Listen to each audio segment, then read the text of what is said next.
It was supposed to be the kind of trip that healed a soul. After a brutal breakup and months of burnout from her marketing job, 27-year-old Lauren decided she needed isolation, no phones, no people, no noise. That's how she ended up driving 6 hours into the remote Oregon wilderness to rent a small cabin she'd found online. The listing promised complete solitude and a true escape from the modern world. It was exactly what she thought she wanted. The cabin was old but charming, tucked away among towering pine trees and surrounded by miles of unbroken forest.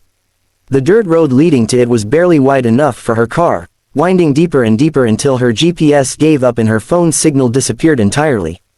That made her uneasy for a moment, but she brushed it off. That's the point, she reminded herself. The first day passed peacefully.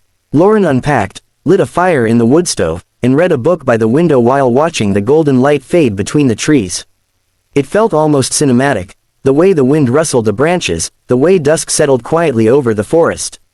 That night, she fell asleep to the sound of rain tapping against the roof, comforted by the soft isolation she'd been craving. The second night was different. She woke suddenly just after midnight, heart hammering though she didn't know why. The rain had stopped. The forest was silent, too silent. That's when she heard it, a faint scratching sound at the back door. It was subtle at first, like a tree branch brushing against the wood. But then it happened again. And again, slow, deliberate, like fingernails. Lauren sat up in bed, straining to listen. Her first thought was that it had to be an animal, a raccoon, maybe, or a stray dog. But then, clear as day, there came a knock. 3 slow, heavy knocks. Knock, knock, knock. She froze. No one knew she was here. She hadn't seen another person in miles since leaving the main road. Her phone had no signal, and there was no landline in the cabin. Slowly, she slid out of bed and tiptoed to the small kitchen window that overlooked the back porch. The darkness outside was thick and impenetrable, her reflection staring back at her from the glass. She squinted, trying to catch a glimpse of movement. Nothing. The knocking didn't come again, but for the next hour, Lauren sat awake in bed, gripping the flashlight she kept by her side. Every sound, a creak of the old wooden floorboards, the distant snap of a branch, made her heart skip. When dawn finally crept through the trees, she felt foolish for having been so scared. That was until she stepped outside. The damp ground around the cabin was crisscrossed with footprints. They circled the structure over and over, weaving close to the windows, then drifting away into the trees. They weren't animal prints, they were unmistakably human. And some were fresh, the edges still sharp in the mud. But what unsettled Lauren most was that some prints looked older, weathered by rain. Whoever had been there, had been coming back. She considered packing up and leaving then and there, but a stubborn part of her didn't want fear to ruin the trip. Maybe it was a lost hiker or a hunter passing through. Maybe they had left. She spent the day reading and hiking near the cabin, though she found herself glancing over her shoulder more than once. That night, as darkness swallowed the forest again, she tried to convince herself she'd imagined it. She locked every door and window and climbed into bed early. The scratching returned just after 1 a.m. Louder this time, not at the door, at her bedroom window. Then came the slow footsteps circling the cabin. Once, twice, then stopping beneath her window. Lauren held her breath. Silence stretched for what felt like hours. Then, from somewhere outside, a voice whispered, faint but unmistakable. Lauren. Her blood turned to ice. She hadn't told anyone where she was going. No one should know her name. Grabbing the kitchen knife, she shouted into the darkness that she was armed. The footsteps stopped. Nothing moved. Then, soft as a feather, something slid under the front door. It was a piece of paper, folded in half and damp from the rain. With trembling hands, she picked it up and unfolded it. Scrawled in messy, uneven handwriting were 3 chilling words. You shouldn't be here. Lauren didn't wait for morning. She grabbed her bag, bolted into the night, and sped down the dirt road until the cabin was nothing but a memory in her rearview mirror. Days later, when police searched the property, they found no footprints, no note, nothing unusual. But behind the cabin, buried among the trees, they discovered a small wooden cross planted in the earth. Carved into it, with deep, jagged letters, was Lauren's name. The autumn of 1998 was unseasonably warm when brothers Michael and Sean decided to take a weekend camping trip deep into the Appalachian wilderness. They had spent much of their childhood exploring those same woods, so when Sean suggested venturing deeper than they'd ever gone before, to a remote fishing spot whispered about by locals, Michael eagerly agreed. It was supposed to be an adventure, just two brothers reconnecting away from work, city noise, and responsibility. But when they stopped at a small supply shop on the edge of town, the cashier, an older man with weathered eyes, gave them a strange warning. "If you're headed past Black Hollow," he said, "you might want to turn back before dark. Folks say the Watcher doesn't like company." They laughed it off, chalking it up to local superstition. They'd heard stories about the Watcher of Black Hollow. Growing up, a faceless figure said to guard the woods, stalking anyone who stayed too long. As kids, they'd even dared each other to whisper its name after sunset.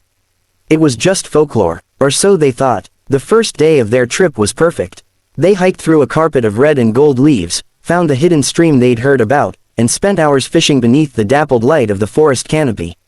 They set up camp near the water's edge and built a fire, laughing as they cooked their catch over the flames. That night, the air was cool and crisp, and the forest hummed with life, crickets chirping, owls calling in the distance. The second night was different. It started with silence, the kind that pressed against your eardrums and made your skin crawl. Michael woke around 1 a.m. to Sean shaking his shoulder. "Do you hear that?" his brother whispered. At first, he didn't. But then it came, slow, deliberate footsteps crunching over fallen leaves. Someone, or something, was walking in a circle around their tent. Michael called out into the darkness, demanding whoever it was to show themselves. The footsteps stopped immediately. The silence that followed was suffocating. Then, from behind the tent, a voice whispered, soft and hoarse, but clear as day. "Leave." Both brothers froze. The voice was close, almost right behind the thin fabric of the tent. Michael grabbed the hunting knife from his pack, and Sean swung the flashlight toward the sound. They burst out of the tent, lights sweeping across the trees, but there was no one there. No footsteps, no movement, nothing, except, their fire was out. Completely, not smoldering, not dying, drenched, as if someone had dumped a bucket of water over it. Uneasy and shaken, they decided to break camp and head back before sunrise. But packing up was slow work in the dark, and the feeling of being watched grew heavier with each passing minute. They kept hearing faint snaps and rustles just beyond the beam of their flashlights. Every time they turned, the forest was still again.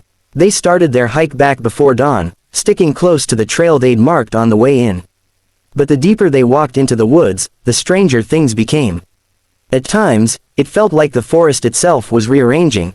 Paths they swore they'd taken before seemed unfamiliar, landmarks they recognized now looked different. And always, they heard footsteps behind them. Not close enough to see, but near enough to know they weren't alone. At one point, Sean stopped abruptly, flashlight trembling in his hand. "Did you see that?" he whispered. Michael followed his gaze and, for a fraction of a second, saw it too, a tall, impossibly thin figure standing motionless between two trees. Its limbs were too long, its posture too still. And just as quickly as they saw it, it was gone. Panic surged. They didn't speak again, just walked faster, nearly running as the woods seemed to close in around them. By the time the sky began to lighten, their nerves were frayed and their hearts pounding. Then, finally, they saw it, the familiar trailhead that led back to the road. Relief hit them like a wave, until they noticed what was hanging from a low branch above the path. It was a small, crude figure, twisted from sticks and bound with twine, shaped like a person. Dangling from its neck was Sean's pocketknife, the same knife he had lost inside their tent the night before. They stared in horror. Whoever, whatever, had been watching them hadn't just followed them. It had been inside their camp, inside their tent. They didn't wait to question how. They bolted, sprinting the last stretch of the trail and not stopping until they reached the safety of their truck. Neither brother spoke a word during the drive home. They told no one what happened. But years later, Michael admitted in a hushed voice that some nights, when the wind was still, he could hear slow, deliberate footsteps circling his house. And sometimes, just before he drifted off to sleep, a voice, low and hoarse, would whisper through his window. "Leave." In the summer of 2015, 33-year-old Daniel Harris set out on what was supposed to be a routine solo hiking trip in the dense forests of northern Maine. He was no amateur, an experienced outdoorsman with dozens of successful treks under his belt and a growing online following where he documented his adventures. Daniel prided himself on pushing deeper into wilderness than most people dared, capturing untouched landscapes and hidden trails. This time, however, his journey would never make it to the internet. Daniel parked his truck at a remote trailhead on a cool August morning, leaving a note with his expected return date, 5 days later. He was seen by a ranger that day, cheerful and excited, but after that, no one heard from him again.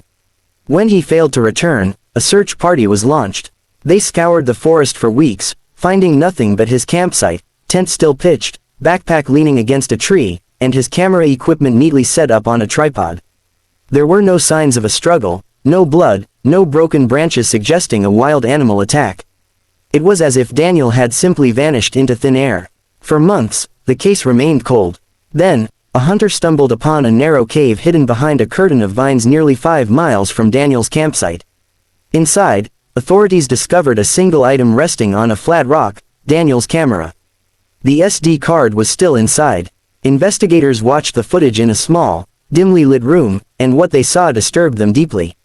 The early clips were exactly what you'd expect, Daniel laughing into the lens, talking about the beauty of the forest, showing his route on a map. "No signal out here," he joked in one video, "so if you're watching this, either I'm back, or you found this after I wasn't." He laughed at his own morbid humor. But as the days went on, the tone changed. In one clip, filmed on the 3rd day, Daniel looked unsettled. "I feel like I'm not alone out here," he whispered into the camera. "I know that sounds crazy, but I keep hearing footsteps at night, slow, heavy ones. I thought it was a deer, but deer don't stop and just stand there for hours." He turned the camera toward the treeline. "Nothing but darkness. I swear I saw someone watching me last night," he added. "Too tall to be an animal. But when I shined the light, it was gone." The next few clips showed Daniel growing more paranoid. He began filming short, frantic updates. "It's not animals. I heard breathing outside the tent. I yelled, nothing. But when I checked, my gear had been moved." In another, he held up a small, crudely carved wooden figurine he said he found hanging from a branch above his campsite. "This wasn't here before," he whispered, glancing over his shoulder. "Someone's messing with me." Then came the final video, one that investigators replayed dozens of times, each viewing more unsettling than the last. It begins with Daniel's face illuminated by the faint glow of a flashlight. He looks terrified. "They're outside," he whispers, voice trembling. "I can hear them moving. They've been circling the tent for hours. They whisper sometimes, but I can't understand the words." A noise cuts through the silence, a sharp, heavy rustling just beyond the camera's reach. Daniel spins toward the sound. "Who's there?" he shouts, but the only response is more rustling, closer now. The camera jerks wildly as Daniel bolts into the woods, panting heavily as branches whip against the lens. "I have to get out, I have to." His voice cuts off in a strangled cry. Then he stops. The camera tumbles to the ground, landing on its side. For several seconds, nothing moves. Only Daniel's ragged breathing can be heard. Then, faintly, another sound, breathing, but not his. Slow, calm, deliberate. And then it steps into view. Bare, filthy feet, long, emaciated legs. The figure bends down slowly, unnaturally, until its face hovers just above the lens. Pale, expressionless, eyes so dark they look hollow. It tilts its head as if studying the camera, or the viewer, and then, without warning, the screen goes black. That was the last anyone saw of Daniel Harris. The footage remains locked away in evidence, and the case is still officially open, though no trace of him has ever been found. Experienced search teams combed every inch of the forest, but there was nothing, no body, no clothing, no sign he was ever there. And yet, hikers who wander too deep into those woods still report unsettling encounters. They speak of a gaunt, silent figure watching from the shadows, of distant, labored breathing that follows them as they walk. Some even claim to hear frantic footsteps running deeper into the forest, footsteps that sound eerily human, as if someone is still trying to escape. Some believe it's Daniel, others think it's the thing that took him. Either way, one truth remains: in the deepest part of that main forest, something watches, and it doesn't let people leave.